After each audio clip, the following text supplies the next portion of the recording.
Alright guys, and welcome back to another Dragon Ball Legends video. My name is DFree, and I'm going to take a really quick break from farming everything on Dokkan and just kind of report on some of the news that is popping up on Legends. I hope you guys enjoyed today's video. Hit the thumbs up and subscribe if you are new to the channel for more content. We have recently returned to Dokkan, so the content is going to be a little bit more varied, not only Legends, not only Dokkan, etc. But let's shift back. So I woke up this morning and was like, bruh!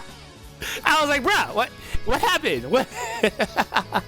So you guys might have saw this teaser a couple of days ago, and this one I just want to say was a really good one. This threw people for slow. Oh my god. All right, I'm still sick, but dude, this is amazing. I just now saw that. Shout out Slow Plays. So yeah, this threw people for a loop because it was actually a really good tease. Like, this one's just like, bro, what are they even talking about? So I still don't really know. I guess this tease is for the EX.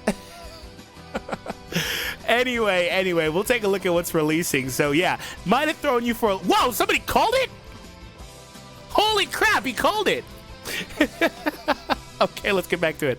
Anyway. So it threw the people for a loop, and this came out, and I woke up and was like, rah. So let's take a look at the preview for the next upcoming characters on Dragon Ball Legends. These characters should actually be releasing tomorrow night? Yeah, tomorrow night. Wow, okay. Let's take a look. I just want to say the music is super good, too. Whew, look at my boy! Ooh, that art, my two boys right there. Oh my god. That art is so good. That art is so amazing. I think I'm going to set that as like my everything. My profile picture, everything.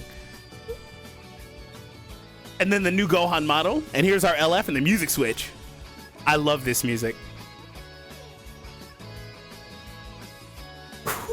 This is so good.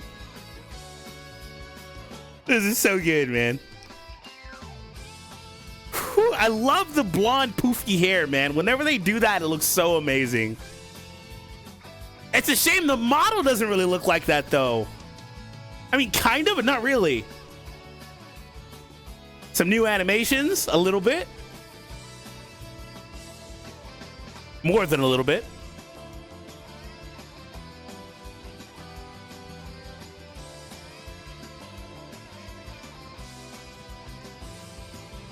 Oh man. Let's go. Oh, that is so clean. And then the shot. Look at the fist. Oh my god. They did a great job. So I have a lot of thoughts about this guy. Let me know in the comments down below. Post it. Stop, pause the video, post your comments down below. What do you think about these characters? I have good comments, bad comments, things in between. Let's hop in. The very first thing I'm going to say is they remade an LF. I don't know that they've actually gone out of their way to literally remake an LF. There have been secondary LFs for characters. Think the new Cell that recently came out, but that's not really a remake of the other Cell. In fact, they're not even in the same form. The other one's Perfect Cell, the other one's Perfect Form Cell. And the semantics do matter when it comes to that character because, I mean, there's a reason why he's a different form of Cell. So anyway, this Goku getting the reanimation of that super attack moment is so awesome to me. Also, I saw it, and I don't know where that tweet is. Somebody actually pointed out that for the previous LF Goku, they did this scene here, this little, you know, he's so disappointed look. That scene right there, they actually used on the other version, the manga version, and on this one, they're using the anime version. There's a side-by-side somebody posted, and it looks amazing. So I really love the attention to detail with stuff like that. So for me, that's a huge plus. I'm really excited about this guy. He kind of coming out of nowhere, but not really because it's part of the campaign, but you know what I mean. Anyway, moving on. So let's talk about Krillin and Gohan. I'm really excited about them. First and foremost, their art is... Jeez, man, this art is so damn... This is some of the best art in the game, in my opinion. And I'm probably 100% biased. What do you think? But, like, this art's amazing. Look at the detail. The vein on Krillin's head, the vein on his arm. Gohan over there going... Dude, they captured this moment so good. So, if you don't know me, if you don't know much about me, these are my two favorite characters in the series. Number 1A, 1B. A lot of times they get more associated with Krillin. Actually, nowadays, Dado gets more associated, but I'm pretty sure I was more Krillin fan first. Whatever. Moving on. Shout out to Dono as well. So, like, this is one of the reasons why watching this growing up was one of the reasons why I'm in love with these characters. This is one of my favorite parts of this arc where they're fighting together in that early portion of Namek, even before they encounter the Ginyu Force, kind of when they're going around saving Namekians, things like that. But this character is going to be sketchy. Unfortunately, I'm not going to chase. Like, I would like to chase because obviously this is one of my favorite scenes for them. It's a tag Krillin. Like, that's hype level 10,000 for me. But since I am pseudo free to play, I like this. It's free to play adjacent is what it is, where I don't really spend all that much and I'm trying to be more conscious of what I'm summoning on.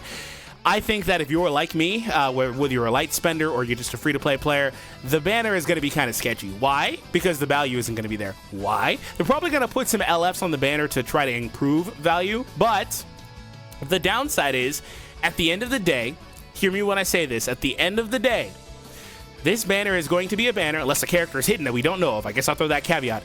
This banner is going to be a banner, like we've seen in the past, where they feature one new LF, not even a 1% sparking character on the side, one new LF, and an EX character. And if you're new, to the game and you don't really know this, there's a distinct issue with LFs, or not LFs, excuse me, EXs, that has been there since forever. I've actually asked about it and got the response that they consider them to be secret rares. But my response is, bro, you guys have secret rares. They're called LFs. Anyway, moving on. The distinct issue with those characters is that they have the worst pull rate in the entire game. Here's an example. Goku comes in, featured character, 0.35. LFs got bumped to 0.5. Banners are going to have, some banners are going to have different rates, things like that. Let's pull up the most recent banners. Let's pull up Vegito's banner, right? So Vegito, he pops up, again, 0.35, 0.5. Anyway, moving on. So when they drop a new EX, do you want to know what they do? What they do, right? So new EX kind of doesn't really matter. They're just on the banner. They're just kind of hidden there. I'm stalling to find one because apparently there's some EXs in here, but I just can't see them. Let's go to this banner. This banner should have had an EX. So anyway, yeah, 0.26. 0.26. 27, I guess. Dude. Dude, what the hell are they smoking with those EXs, dude? So Krillin is going to be insanely hard to pull, so I'm not going to go crazy on the banner. And other than that, unless the Goku has one of several things going for him, it's going to be really tough, I think, to justify. The Goku's going to need to be blue, probably, I think. And secondly, the Goku's going to need to be ultra top tier and be able to shut down Vegito blue. And that's probably, I think, maybe what they're going for. But if he winds up being green or yellow, that is, I don't know, man. I don't know. That's going to be sketchy. Quick note about these guys. Shout out to Joku, making an appearance in the video again. He does mention how these characters also have some insane equips, because if they're different colors, they'll have access to multiple of those EX-based equips, which is pretty insane, by the way, because they're an EX tag character. So keep that in mind. They could actually have some insane utility for equips. But again, Rai pointed this out. I don't have the tweet up, but one thing that is very, very true about but more so EX, but tag characters in the game is that tag characters are probably the most dependent characters on limit breaks. Every character gets better with more limit breaks and dupes into them. That's just the way the game is designed. That's why once upon a time they improved how much boost you would get by adding in the red stars. Red stars weren't always there if you're new. Anyway, so yeah, that's true. But some characters benefit greatly from it, right? Some characters can be optimized or work pretty well at low star rates. Like some ultras are still really, really good with just their base pull of 5 stars, things like that. But then tag characters pop in with their lower stats, things like that. And I'm not really, this is just an example. I'm not sure where their stats are at personally. But anyway, with their lower stats typically, and then EXs, it's a confounded issue. Basically, you need limit breaks on the EX. So the EX is not really doing much. So they're just going to, unfortunately, this is why I'm not going to chase them, because the pull rate, the need of dupes, things like that, they are going to be stuck on the banner and unfortunately just not really see any play. You don't need to look any further than reference Future Gohan and Trunks whenever they came out and how they were kind of cool, kind of niche, but just didn't really do much. They were reverse element. I guess the EX could have more utility if they're switching like these newer TI characters are, but that's it. All right, let's talk more about Goku. So Goku, see what I mean when I say sometimes they do the little hair thing, right? Sometimes they do, sometimes they don't. Like right here, it looks amazing right here. Oh my God, that old school style, like blonde hair looks so amazing, poofy. I love it. Anyway, so let's pull up a Goku character that's kind of equivalent. So the tags are going to be pretty standard stuff, right? The main team he's going to be sliding into is the Frieza Saga team. And the Frieza Saga team is kind of interesting right now. We got multiple things. We got the full power Frieza Zenkai. We got the Kaioken Goku Zenkai. Surprised they didn't give us a Zenkai for Ultra Goku, I guess, but maybe they will. I'm not sure. Also, this is supposed to be the last character as part of this campaign. So I guess they're going to just move on after this. The next couple of months are going to be kind of weird because we are going to start slowly transitioning to a ramp up for Legends Festival. So keep that in mind.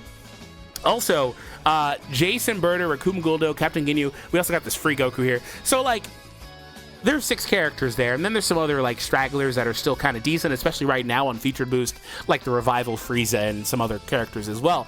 So like, this team is kind of in a weird spot. So the Ginyu Force was designed in a way to where if you're not running all 3 of them, the team starts getting worse and worse. You can maybe drop one of them in favor of another. Like, I think you have to have like at least a Frieza Force character to really optimize Ginyu, but like, it starts getting worse. So you're probably not taking some of these parts and putting them on that team. So what winds up happening from there is Goku may just wind up being exported from this team onto something like a Sun Family team. And here's where things get kind of interesting. If Goku winds up being a blue character, like I mentioned, that's okay. That's manageable. Why is Frieza just showing? There it is. I was gonna say, rotate back to Goku. That's manageable despite the fact that Frieza's here on this team, on the Sun Family team, as a blue character. Unfortunately, we don't really care about these other older blue characters anymore. Some of them are still good like Beast, but they don't really matter anymore. They're far from irreplaceable nowadays.